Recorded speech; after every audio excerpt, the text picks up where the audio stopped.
Come on. Sorry about that. As you guys can see, I'm struggling here. So I might have to stand and do my live.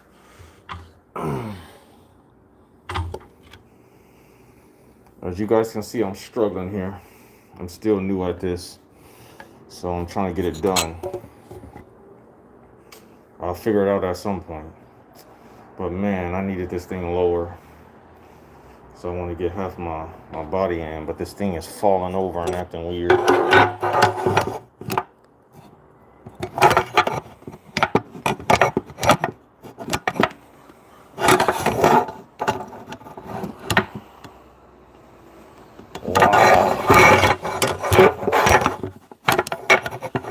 I'm sorry, chat.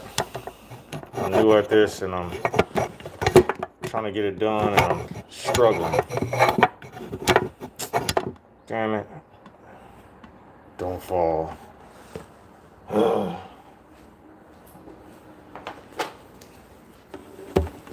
about that? It's a lot better.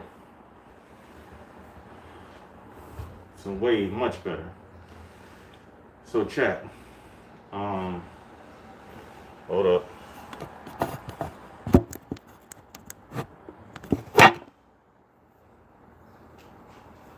Oh, dude. I finally did that stupid mess. So before we get started, chat, all that fumbling around and stuff, I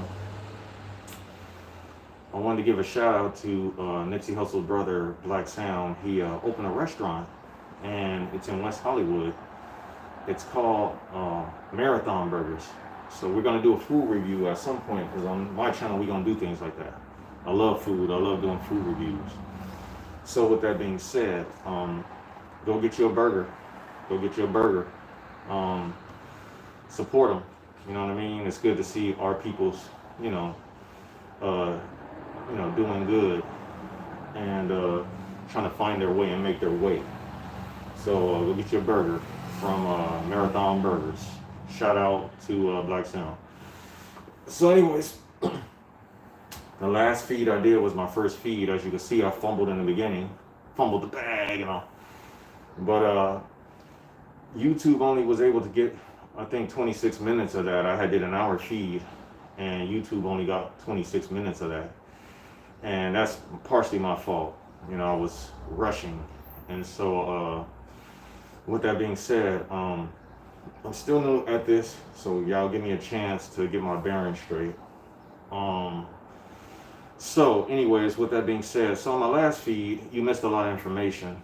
So today I'm going to talk about combat and boys home between staff members and kids. So I'm sure you guys are wondering, how did I learn how to fight and where did I learn how to fight? So number one, just to make it clear, I was groomed, and then we learned things from watching certain things on TV. Back then there was this thing called black belt theater, and it was like kung fu movies, but them old ones where dudes was really all that mess. So we were practicing that, we were sparring and doing that kind of stuff. But like I said, I was groomed by guys, friends who had athletic abilities. So the friends I hung out with were like the bully friends. They could fight, they could do everything good.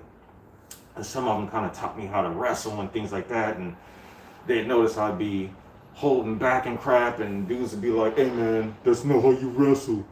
So my friend taught me, he's like, "Hey, when you wrestle, you got to go full blast, like you're in a real fight, but you're just not punching and kicking and things like that." So I was like, "What?" So I started handling business. I was out wrestling my friends and things like that. But then I had tough guy friends too. I was friends with the bully of the school type of dude. His name was Michael Jones. R.I.P. Michael Jones. He never made it to his teens. Stray bullet in Long Beach, but I'll get to that if y'all want to hear more about that. Michael Jones was a terrifying dude to me, man. He was like one of those kids that just fastest dude in the school, strongest dude in the school. Nobody can beat him up. And we hung around him, me and my boy Dante. So we thought we was doing something. This was at Prisk Elementary School. So with that being said, going to how I learned how to fight, yeah, it's a lot of martial arts back then. Black belt theater was ridiculous. It was like everybody thought they could fight. Everybody thought they could fight. Most of the people couldn't fight, but they thought they could. All because of just black belt theater. Then Bruce Lee was hot at the time, even though he had passed. His movies were out. And then, I took a karate class at church. My church had karate class. And then my dad, he was into kung fu and all that stuff. But with that being said, I was a physically aggressive kid, so I could handle myself. And so, shout out to Long Beach, because Long Beach was like, there was something wrong with kids in Long Beach when I was a kid, bro, growing up. I fought, I was like a real life Spartan. I fought all the damn time in Long Beach because the kids were just wired that way, bro. It's everywhere you go, somebody wants to fight you. And that's how come I became good at fighting, because I fought all the damn time. I fought so much I just became good at it. So when I went to boys' home, I could definitely handle myself against probably anybody. Now, with that being said, I already told you guys in the last feed my first fight between a staff member and Clarence. That was my first time I had a physical altercation with a staff member.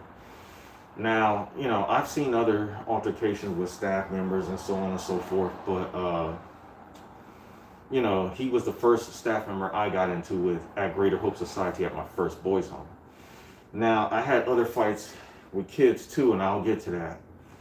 But there was one particular staff that I never forgot, because he was abusing all of us. He was chumping us out, There was a kid, Robert, he threw him against the wall, over the bed against the wall. Robert's knee went through the wall, put a big hole in the wall.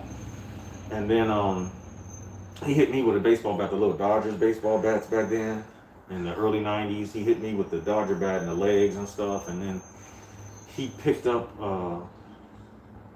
Joseph by his head and banged it against the wall, and then just put him back down, and Joseph ran to school crying.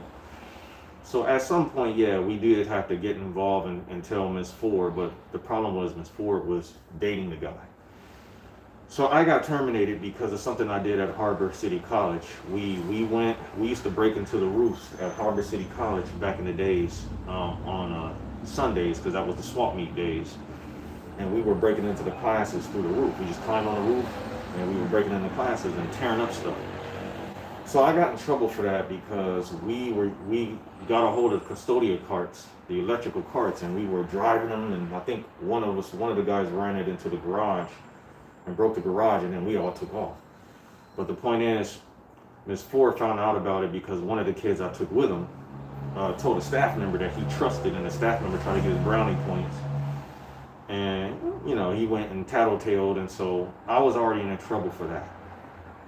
And then that just fighting that staff member just added on to it, which I was the one who got my butt kicked. But with that being said, I did come back for that staff member when I was 16 years old.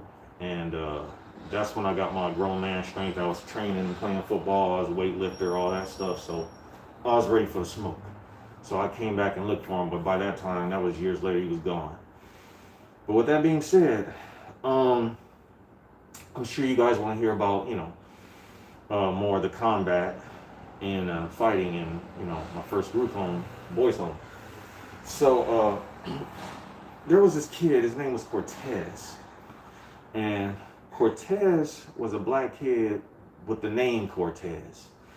And so with that being said, he had a little size on him and everything, and he used to like this one particular song. I know it in my head. I don't want to go through the research and trying to look for it since I'm live.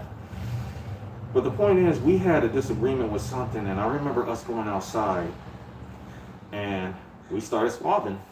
And I tackled him on the ground, and I mounted him, and I'm trying to hit him in the face, but he grabs both my wrists, and he locks me down. And I can't even break away from the hold. He had me on lockdown. And I'm sitting here trying to hit him and trying to break out of the hold. And so since I couldn't get out of the hold, he had me on lockdown, and I was on top of him. I got up, and he got up with me, and he let me go, and then we started squabbling again. And this time I rushed him like Brock Lesnar against the gate, and I held onto the gate, and I started football butting him until I knocked his shoulder out of place. And then when the staff realized that, he broke up the fight by grabbing me. And then, you know, Cortez got a little free hit with the arm that wasn't messed up. He think, and I was really hyped up. I was like, trying to get at his ass. But with that being said, he had to go to the hospital and get his arm with our shoulder back in place. And so that was one fight I had with Cortez. But my boy Gene got in a fight with him. And it's because we did something really bad to him, to Gene. Me and Cortez were artists, so we knew how, as you guys know, I draw my album covers, right? So I drew this picture. I don't remember what I drew, but I remember what Cortez drew, and it was something about Gene's dad. You gotta be kidding me, bro. So it was something about Gene's dad. And so what happened is, he drew a picture of him pissing on Gene's dad's grave or something like that, and then he put it on the pillow, and Gene got really mad, bro. I had threw my picture away prior because I saw how bad it was to do that. Gene was the homie, and so I threw my mess away, but Cortez didn't, and he kept his. And so Gene came in with the picture. He looked at Cortez. He said, "What are you doing stuff like this, man?" Because Gene was like a skateboarder type dude mixed with like black and something. So the next thing you know, Gene threw the picture and he just started wailing on Cortez. And then Cortez was trying to fight back, but he was on the couch. And Gene just had the upper hand. And so what happened is, the staff member broke up the fight. And we noticed Cortez get up. And he had this big, gigantic lump on his forehead, bro. It looked like he swallowed a golf ball and it just went straight to his forehead. That mess was funny. He looked stupid. So what happened is, what the heck is this? I'm gonna have to close the window. I guess I gotta do feed somewhere else. So with that being said, Cortez for a few days had that big lump on his forehead, man. And I was cracking up. That was the funniest thing I saw, bro. I was like, look at this guy, he looks stupid. So with that being said, other fights that occurred in Greater Hope Society, my first group home, 1991. I had a slap boxing match in my last feed. I already told you about this guy named Marshall. He was somebody who was a wannabe gangster. Back then, in 1991, there was no way you can confirm unless another guy from that set knew you. So Marshall, I knew he was a wannabe, but it was just no way we could prove he wasn't. And Kevin.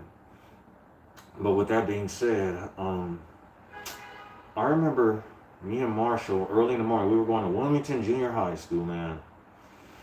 And, you know, we got into it, and he wanted to slap box. He called me out for a slap boxing match, so I was down with it. So, man, it was icy cold in the morning. Hands was hard as bricks. We were slapping the crap out of each other. We just, We was going at it. We might as well just had to just start really fighting for real with the fist. That's how we were going at it. And honestly, when we were done with that, man, I felt like I lost, bro. And the kids never said who they felt won or lost. But I felt like I lost, bro. Because I'm like, dude, I should just vote this guy for real. That's how I felt. And Marshall was a bully at Wilmington Junior High School, so he would bully the little Hispanic kids and stuff like that. He's a chump, bro. But with that being said, we had one more fight. Me and Marshall had one more fight, and the staff member that was on duty, his name was Mr. Kendall. Mr. Kendall was like a half Asian, half black dude. He was in college, I guess. He was, he had his stuff together, his little size on him. And I remember Marshall was bullying this kid named Robert. Now, Robert was this little white kid. He was very slow at fighting and stuff. He wasn't like advanced like the other little kids. He was like about 9 or 10 years old. And he was already going through enough with the little kids bullying him. But then, he finally got around to Robert, and I said, Marshall, bro, leave this dude alone, bro. And he was like, what you gonna do about it? I got so mad, I ran and snatched this dude up under his arms and ran him up into the wall off his feet. And he was my size. Slammed him into the wall, and before I could get going on him, the staff member, Mr. Kendall, grabbed me and threw me like some Dazzler mess on Street Fighter. Just, and I went over the dang bed the long way. There was no way I could brace myself. I thought I was gonna hurt myself for sure. So he threw me over the bed. He broke up the fight. Mr. Kendall, pertaining to staff members, I'll get on staff members for a second. There were certain staff members I remember. Mr. Kendall, I remember him clear because his favorite song was from Heavy D. And I don't know, I think it was 1992 at this time, because I stayed in that group home from 91 to 92. And the song was, now that we found love, what are we gonna do with it? Right? He was playing that mess 24/7. So what happened is, Kendall was a cool staff. He was a school dude, so I don't know what happened to him. You know, he obviously left on his own, but he was cool people. I already told you guys about Clarence, the ex-military guy. Clarence, he was a ex-military guy who had a metal plate, and I already told you in the last feed what happened with me and him. He threw me out of the house. But what else? Who else was there? Oh yeah, there was a lady that no one messed with. No one played with her. The rumor was she was dating somebody from the lynch mob. I don't know which guy it was, but if you do your homework on lynch mob, it was Ice Cube's group when he left NWA, and there was this lady staff member. I don't remember her name, but I remember her, and the kids liked her because she had a nice little physique on her and stuff, but no one played with that lady because the rumor was she was dating somebody from the lynch mob, and nobody tested her, nobody bugged her, and we were in group homes. Do you understand? If you're a weak staff in group homes, you're gonna get ran out by the kids pretty quick. We will snuff you out. So with that being said, once we got wind that she was dating somebody from the lynch mob, we were like 14 at this time, nobody messed with her. Nobody bugged her. She was cool. She controlled the kids really well. But we was scared of Ice Cube and his crew. So nobody played with her. Nobody played with her. Who else was there that I remember? Oh, the worst staff of all time. I think, I don't know if I told you guys in the last feed about this guy named Emmanuel. He was physically abusing the kids. Yeah, I told you guys a little bit earlier about him. And he ended up getting removed at some point, but the damage was done. You know, I got terminated because of him and because of what I did at Harper City College. But I remember him selling my bike when I left, and I asked my social worker, I said, hey, can you go get my bike? I left it, and what happened was, she said, oh, yeah, I'll go get it. And come to find out, he sold it to a pawn shop. But anyways, with that being said, let's get back on the topics of, because I'm all over the place, obviously, but let's get back on the topic of fighting skills. So back then, I already told you guys how I learned how to fight. I learned through black belt theater, I learned through, class. I went to karate class at church, but there was another thing I didn't tell you guys about. I won most of my fights through wrestling submissions. So where I learned how to wrestle was for some of my friends. We were good at wrestling. We were trying every wrestling move because at the time there was WWF. So WWE is basically WWF.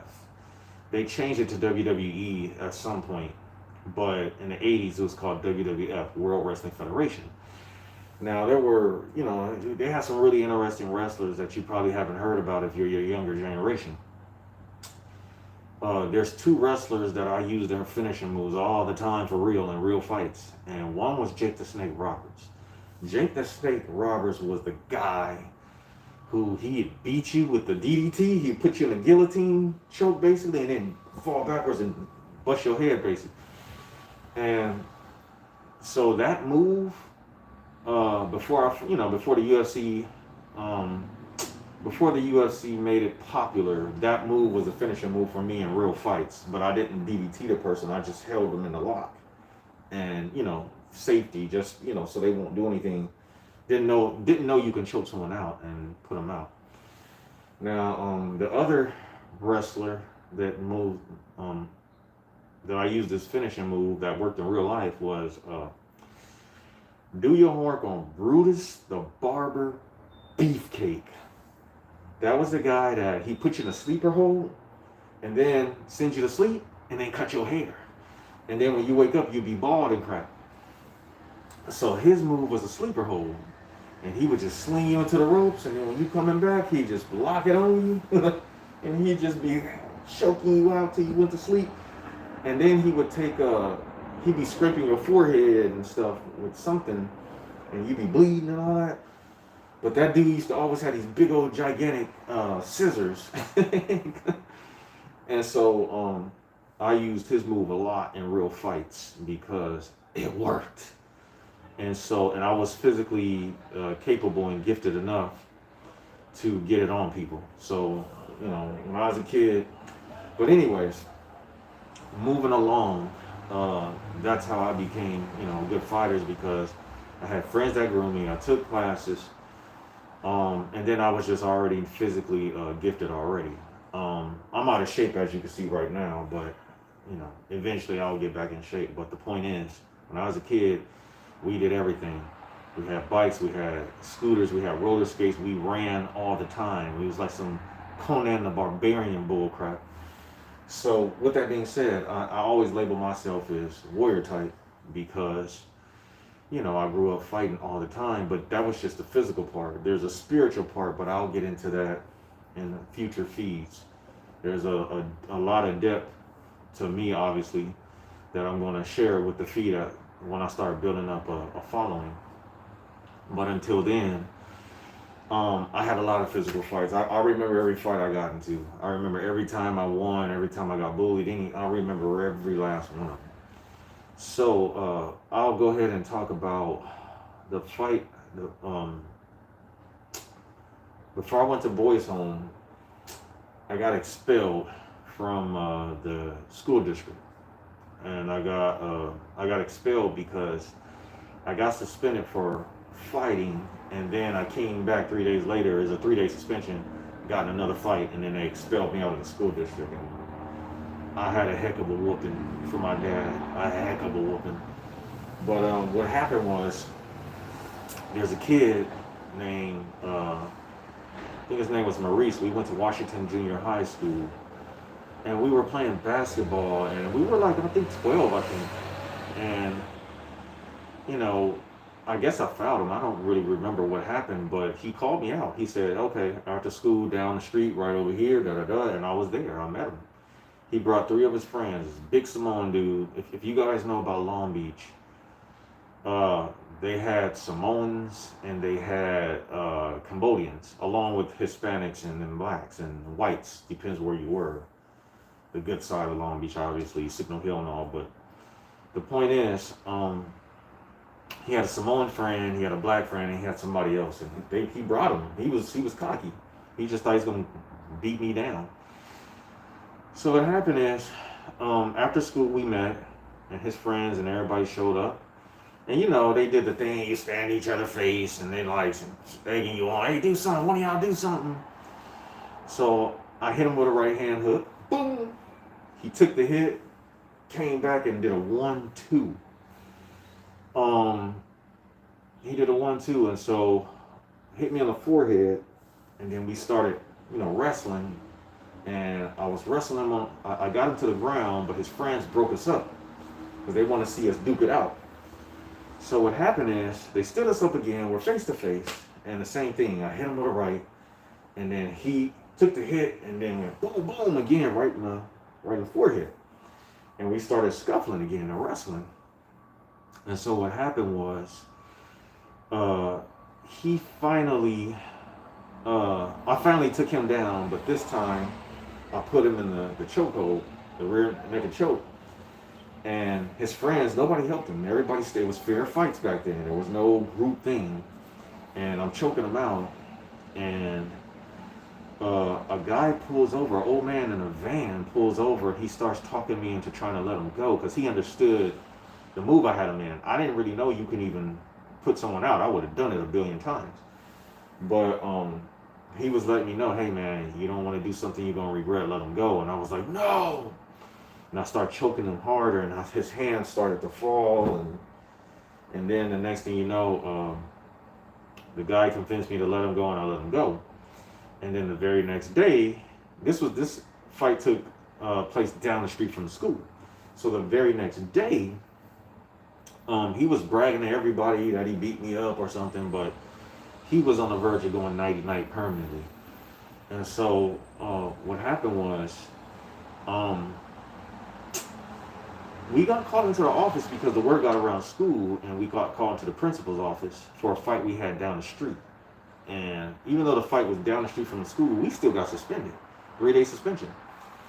So what happened is, I got home. My dad was upset. I was trying to explain to him what happened, and I got the warnings and threats and this and that. Now what happened was 3 days later, when I came back from the suspension, I got into another fight with a big overgrown Samoan kid, and it was in PE class. Out of the blue, he just grabbed a softball, and if you guys know what a softball is, that big version of a baseball that the girls use, and he threw it at me, and he missed, but I ran, picked it up, threw it back at him, and I think I hit him. I remember he got really mad. He was like twice my size, and he just rushed me like this. And I grabbed him in the DDT lock, or the guillotine nowadays, and he picked me up to try and, slam me, but I had the lock on him already. And I dropped my weight, and we both went to the ground, and it was like a big DDT, but I kept him in the lock, and I kept choking him, and his face was turning red, and he couldn't get out of the lock. A little dude just whooped up this big overgrown dude. So the teacher came and broke us up. And when she broke us up, his face was red, the girls was giggling, and they actually thought it was cool, little dude holding his own. And I went to the office. He didn't go to the office. So I went to the office, and they expelled me out of Washington Junior High School, and my dad was pissed. And so I got a whooping. I got the longest whooping of my life, bro. And every whooping I got when I was a kid, I deserved it. That's just how it is. I deserved every whooping, whether it was my mom or dad. I deserved the whippings. Now, with that being said, going back a little further to why'd I end up in boys' home and group homes. My mom and dad were divorced at this time. I was about 4 or 5 years old, and as I grew older, I got in a lot of fights. But it was the bullcrap fights. Kids were just wired like that. Hey, I'll bet I could beat your way. And I'd be like, I'll bet you can't. And then the next thing you know, we fighting. And then they find out that, oh, shoot, this guy, he can handle himself. So what happened was, I got in trouble a lot when I was a kid, and my mom always thought I was just doing it on purpose or whatever. So she put me in, psychiatrist stuff and counseling sessions at 7 years old. The other thing is, I didn't like my mom when I was a kid. I wasn't a mama's boy. There's a lot of people that are mama boy. I was far away from a mama's boy. I didn't like my mom. She just was very strict, and she came up. She brought us up to know the Savior and Jesus Christ and everything, and that was cool. That was the best thing my mother did for me. But she had us on lockdown. We couldn't watch certain TV programs. We couldn't do a lot. And every time she came home, get in the house and all that. So we only got freedom through our grandmother when we lived off of Lewis Street. We didn't have freedom when it came to my mom. She was just strict like that. And I think it was because of my uncle. She just saw how things went with them. And she just probably didn't want us to be out there in the streets and doing whatever. and so and getting arrested and things like that. Because my uncles did, they were in and out of prison, and one was the gangbanger, and I already told you what set he was from. But with that being said, so my mom was just strict, man, and so I could not live with her, you know. So I tried to live with my dad, but we had a big incident that happened where he ended up, there was a 100-yard restraining order on my dad. That's how physical it was. It was a physical altercation. I was 12 years old, and it was something that happened because my stepmom at the time, or his woman at the time, she instigated a fight between me and my dad, and so, um, I got hurt. I got a concussion and some other stuff, and so I had to walk to my mom's house, limping and everything, and some guy I didn't know he was a police officer. He saw me limping on the way home, and he asked me what happened. I told him what happened. He said he had some friends that could help me. And so at that, I just didn't care. I was like, okay, I'll wait here. And his friends were cops. So they took me, and my dad, like I said, he ended up getting a 100-yard restraining order. There was a 100-yard restraining order on him for me, so he couldn't be around me anymore until that got dropped. And it didn't get dropped. That's why I ended up in boys' home, because I went to go live with my mom, and she was it was like living in prison. It was like, come home from school, had to stay inside the room, in the living room, couldn't watch TV unless they invited me in a room, her and her boyfriend at the time, and it was like living in prison, bro. I had to speak to my friends from a window, and the living room window, and sometimes they'd be like, man, let me ask your mom if you can come outside, like it was gonna make a difference. And I'd be like, yeah, go ahead. Hey mom, my friend want to talk to you. Can you so come outside? Can you come on? And my mom would be like, no, we can't. So my friends were able to do a lot of things I couldn't do, and I was just amazed. Like, my friends could just go in their room, start playing video games like it was nothing. I didn't have a video game system, and when I did finally get one, it was when Nintendo came out. But I got Atari when Nintendo was out, so it was like, but I couldn't play sucker anyways. We just had to ask for everything. We couldn't watch. My mother didn't let us watch like The Simpsons because she didn't like the way Bart was acting, and she didn't want us to kind of act like him and rebel on her and all that stuff and talk to her a certain way. But with that being said, I'm not really trying to throw my mom under the bus. I'm just letting you guys know the reason why I went to boys' home. The relationship got so bad, even when we were going to counseling sessions. We were going to counseling sessions at this time, and we would come out madder than we were when we went in. But with that being said, me and my mother, we just didn't get along. I started rebelling. I started I became a thief. I started stealing all the time. I was stealing like Garbage Pail Kids cards. Look that up, do your homework on that. They were like cards where the characters looked like Cabbage Patch dolls, but with like they were hideous and ugly and had funny nicknames. And then I was stealing like basketball cards, baseball cards, football cards, tops and all that. I was stealing food. That's why my teeth are bad now. I'm stealing junk food every day. And so, with that being said, I was running away, and then my mother just said, hey, I don't want you here no more. And so my dad came and picked me up, took me to group home, dropped me off at a boys' home, and I made a threat to my dad before I got out of the car that kind of stuck with him, you could say. But with that being said, that was when I left home, and I never came back. And I know that my parents didn't feel good about it. They weren't okay with it. I could tell it bothered them, but it was a better life for me. When I went to boys' home, it was like paradise. It was like a resort, because I had so much freedom. The things I couldn't do at home, I could do them in boys' home. It wasn't a big deal. I never forgot the day when I went to my second group home, Long Beach Youth Home, and they showed me the game room. I must have flipped. I was like, what? We can come here anytime we want and play video games? It's like, yeah, man. Dude, I was like, oh, what?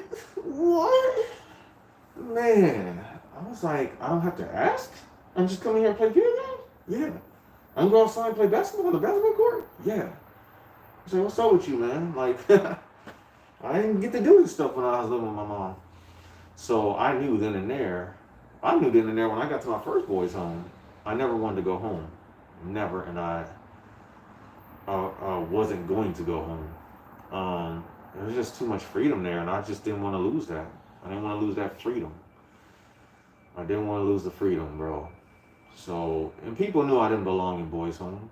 You know, they knew it. Sometimes they'd say it. Man, you don't seem like a guy that belonged here. And I was like, yeah, but I love it here. You got way more freedom than at home. Shit. I'd rather be here than at home. I don't got time for that. Way more freedom. My mom would get you ready for prison. She will. She should do some classes, get you ready for prison. Shit. But that's how it was, man. I love boys home, bro. It was the best thing ever happened to me. If I could do it again, I'd start at an earlier age. I'd start at 3. I really didn't need to be around neither parent. And I'm not throwing my parents under the bus or nothing like that. It's just I just didn't get along. I'm not a mother's boy. I'm not a father's boy. I'm a Jesus Christ boy, because that's the person who started taking care of me when I went to boys home. And there's a more to it. There's paranormal stuff that happened in some of these places I lived as far as home before I went to boys home. And my mom, there was a situation that happened there before I left. And I'll talk to you about it in the future. But it's the reason why I know for a fact that Jesus Christ and the Almighty is real. Real. Demons and devils, real. And that's all that stuff you see on conspiracy theory and sleep paralysis and all. There ain't no sleep paralysis, bro. It's called demon attacks, and some people know about it, some people don't. But like I said, I'll get into that later. But with that being said, yeah, man, boys home was the best thing that ever happened to me, man. You know, I got my first job there at 13 years old. Summer youth employment program. I was buying my own clothes. I was way ahead of the other kids. I knew how to wash my clothes. Kids didn't even know how to do that. Put the colors with the cold, the whites with the hot, da da da. I was advanced. I folded my clothes. Some staff members were asking me, was I ever in the military? Because the way I carried myself, and and I was just like, no. But I was, my mom had just grown up and raising her. She did the best she could, and that's how come. I think the best thing she did for me was teach me about the Savior, because that's an important person in my life now. As people call him Jesus Christ, I call him by his real name, Yahushua, because, King James didn't know how to translate something simple like a name. But with that being said, I got my issues with King James and translators, bro. I got my issues with them. But back to the boys' home situation. I Greater Hope Society was a lot of fun. It was not my favorite group home, but it was still cool. I went to Wilmington Junior High. I had my share of fights there. I've already told you most of them. I've seen other fights with other kids. But, on my next feed, I'll talk about Long Beach Youth Home, because that place got shut down, I think, recently. I don't think it was a boys' home when it got shut down, but the person who was running it, I think, was Kathy Hughes or Mr. Hughes. They used to be married. But Long Beach Youth Home was a 45-man group home that were separated in groups of 15, 3 groups of 15, and it was accountability groups. So on the next feed, I'll kind of go over that with you guys so you know what it was. But that was a good boys' home, but it was a lockdown facility, but kids still AWOL. If you don't know what AWOL is, it means absence without official leave. So kids were doing that there. It wasn't like it was super lockdown where you just couldn't escape like a prison, but it was a good boys' home. I got a lot of stories there to tell you guys. My third group home, when I got terminated from Long Beach Youth Home because I didn't take depression pills, I'll get into that. I went to Inglewood Group Home, somewhere off 108th Street. Down, I think it was close to on Morningside High School. I didn't go to that high school, but that was a good group home. There was a kid that actually lived in there. That was actually on that show Cheaters. Like later on in life, obviously, there's a show that came out called Cheaters. If you know, you know. And I'll get into all that, but I spotted him on Cheaters, man, and I was laughing so hard because I was like, wow, this guy was a scumbag, and now look at him, he's getting cheated on too. But that was a good episode. But anyways, I knew another guy in Boys Home. He was on Judge Judy. Periodically I see some of the guys I grew up with in Boys Home. So Inglewood Group Home was cool, but like I said, I will discuss each Boys Home so you guys can understand what happened in the group homes. But they were very good places for me. It was the opposite with other kids. But like I said, everybody was there. Game bangers, street guys, drug dudes. Dudes were 12 years old, knew how to steal your car. 12 years old, knew how to steal your car, bro. A lot of these dudes put in work. So I grew up in the midst of all that stuff. So I see things differently because in Boys Home, the street stuff and the gangster stuff didn't matter. But it mattered once you got outside the home. So that stuff was heavy duty outside the home. But while you were in the group home, that stuff didn't really mean anything because it was only about the strong survive. Didn't matter what sex you was from. Didn't matter how tough you thought you was.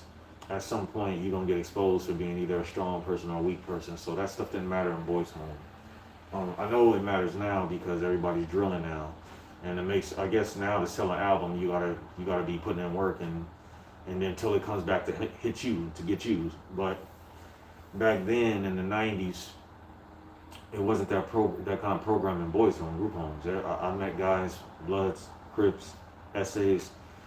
I met guys from all types of sets, and the respect was there because, like I said, I could handle myself. So my stay in group home was very easy. There was no DD stuff, you know what I mean? There was none of that mess going on. Now there was some kids you could tell that was going to be on that other side, but they didn't pick on. They didn't make advances. If there was any of that stuff going on, we didn't know about it. So there wasn't no funny stuff. But with that being said, back then it was just, if you were a tough guy, that got you through, and that got me through. So I didn't have issues. I got along with the game bangers, I got along with the street guys, I got along with everybody, and everyone knew I could handle myself. They knew I could handle myself. I didn't need a gun and all that bull crap. I came in Boys Home with my faith in the Savior, my Bible, and some fighting skills. That's what I came to Boys Home with, and that got me through the whole way. More the Savior than fighting.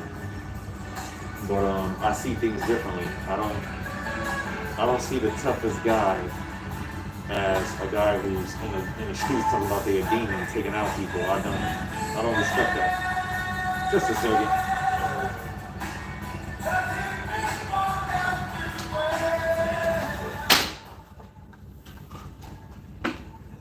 And my boy on a motorcycle, and he trying to share his busted up songs with the whole world. Goofball. Look at that. On a motorcycle, bro. Seriously, bro. Get you a car and some windows and shut it down, bro. Dudes be acting like when they play their music loud, everybody in the world's supposed to love it. And shut it down, bro. So anyways, with that being said,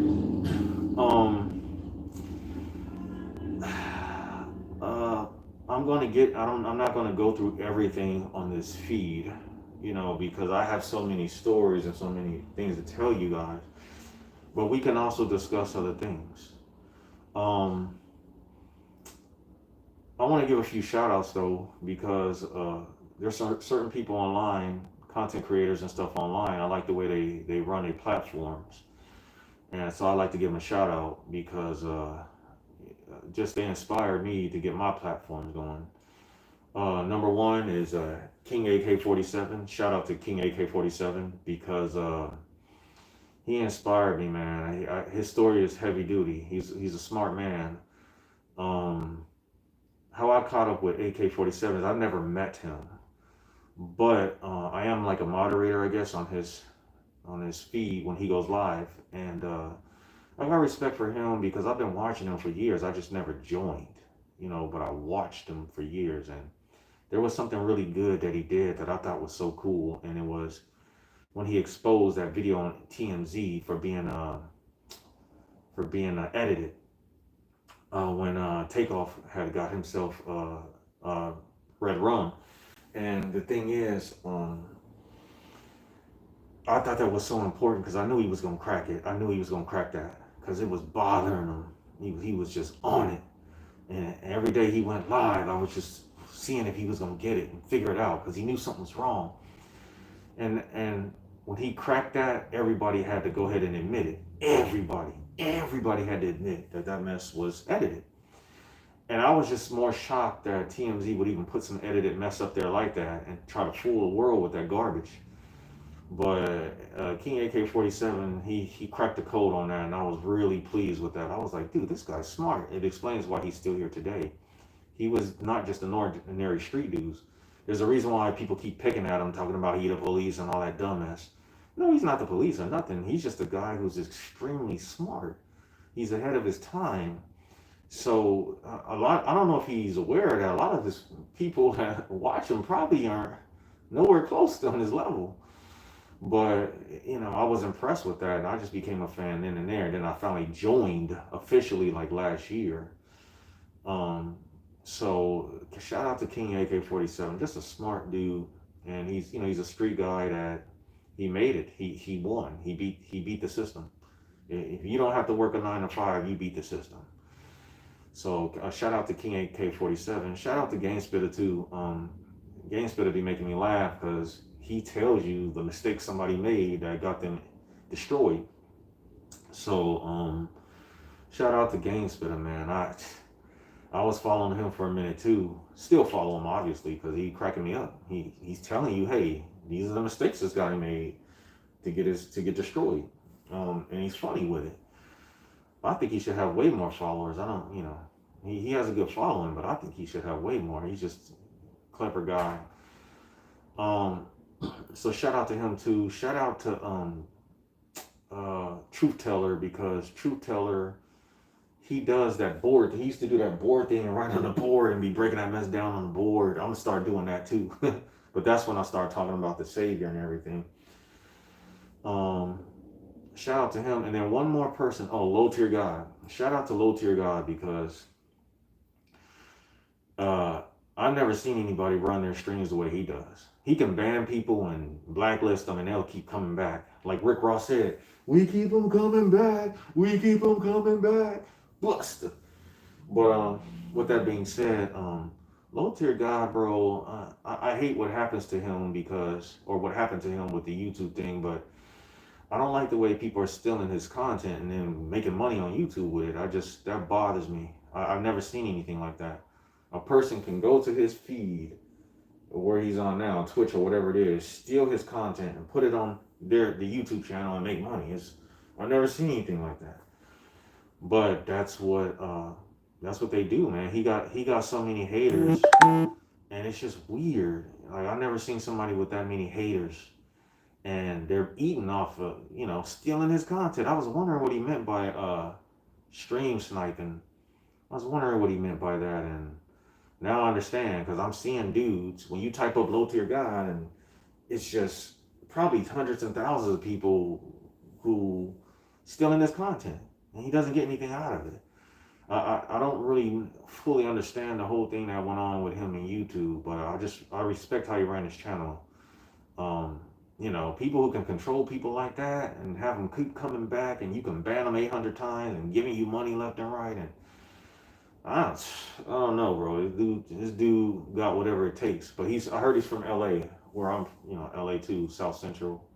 So, I have to kind of speak up for him. I respect his hustle, and I end up watching a lot of his old stuff when he was trying food out, and I don't necessarily agree with everything he says or does, but I respect how he runs his channel because these dudes, AK-47 and low tier and all these dudes run their channel, bro. You can't just go on their channel and talking smack and acting a fool. They they got something for you, you know what I mean?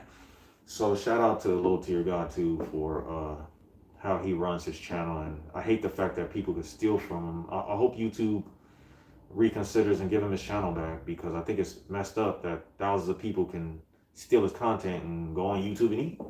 So I hope YouTube kind of reconsiders. I don't really know that situation that well. I know what everyone else knows, that they took his channel away permanently, and now he's doing great numbers on Twitch apparently.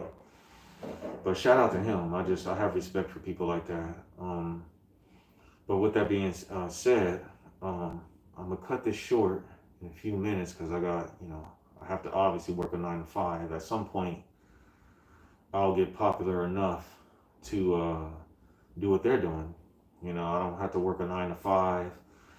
I just, obviously I'm a music artist. I got started late in my life. But I got some music videos, I got some albums. Of course, my first album and stuff, demo. I know I'm gonna get tore up for that album. But my second album is a lot better. Multiverse. So Multiverse is my first album that my second album, but I'm really happy for that album. But I think nowadays it's best to become a content creator along with being an artist. It goes hand in hand. Like King Yella. King Yella, I think he's doing it the right way. He has his music thing and then he does his live. Now, I'm not gonna always speak to you guys about boys' home stuff, group homes. I will talk about other things that's popular in the media if you guys want to talk about it. My next feed, it's gonna be a feed about MIA, and it's because of this right here.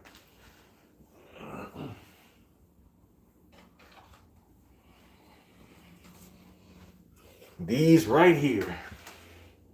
These, as you notice, there's an autograph on there. Yeah. These were hard to come by. And what I mean by hard to come by, the next feed I'll tell you the story about how I got MIA to autograph that right there. See that? Woo-hoo-hoo. That's MIA. Before Pacific Palisades went nighty night, I ran into MIA, and it was a crazy experience. I'll tell you guys a story about it. She'll never forget it, believe that. And here's the other one. See that? She autographed that mess. MIA is one of my favorite artists. So my next feed, I will talk about how do I get these autographed right here on my next feed. But anyways, once again, shout out to Black Sound for the Marathon Burger Restaurant. It's just good to see our people doing good. I'm a supporter of black businesses, and so I'm gonna do a food review on that place when it calms down, because I heard people are lining up down the street because everybody's excited because it's Black Sam. He's gonna, Nipsey Hussle's his brother. So make sure you guys go try that burger. You know what I'm saying? Go try that food. But with that being said, I'm gonna cut this feed off, and you guys take care of yourself. And I'll try and do this every Monday and possibly Tuesdays. 2 days a week, Monday and Tuesdays, because I'm in the middle of trying to move.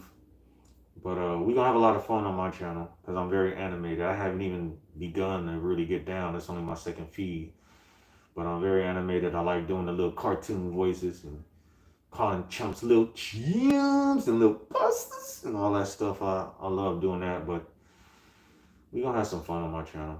It takes time to build.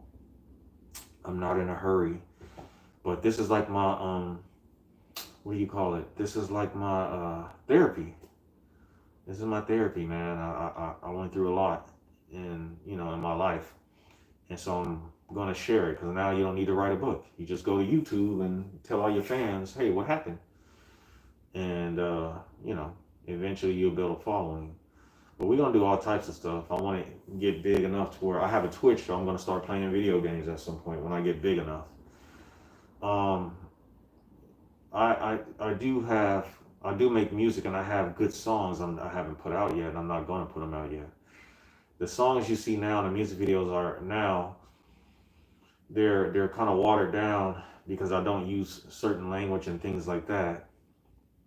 But with that being said, I will start putting out my heavy duty stuff once I build up a following. I just don't think it makes sense to put it out now. But with that being said, let me get on out of here. You guys take care. Have a good day. I'll catch y'all later in my next